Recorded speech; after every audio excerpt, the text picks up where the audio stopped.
How to log out of your account on Twitter. Hey everyone, welcome back to our channel. I am Bimal from App Guide, and in today's video I'll simply show you how you can log out of your Twitter account on your app, so make sure to watch this video till the end. Now the problem over here seems to be that if I log into my Twitter account, I am currently logged in. Now whether you're on iOS or Android, you are trying to sign out of your account, or maybe you just want to switch accounts but you're not being able to locate the logout button. That is because the logout option is actually hidden somewhere in between the lines. So what we have to do is we will just tap on a profile icon on the top left. Once you tap on the profile icon, you'll see all these sorts of various options over here. At the bottom you can see settings and support. Just expand this menu over here and you just want to go to settings and privacy.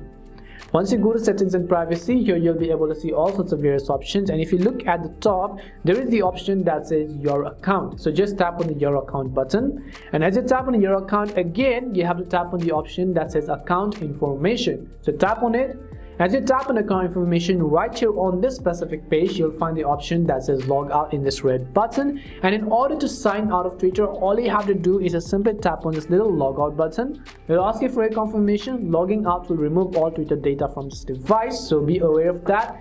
And tap on the logout button, and that's it. Now you can try to log into your other accounts if you do have, and that's all it takes to log out of your Twitter account. We hope the video was really helpful, and if this video helped you, then make sure to leave a like and subscribe to our channel. And if you have any more questions or queries or doubts, then make sure to leave them down in the comment section. Thank you very much for watching till the end, and see you soon in our next video.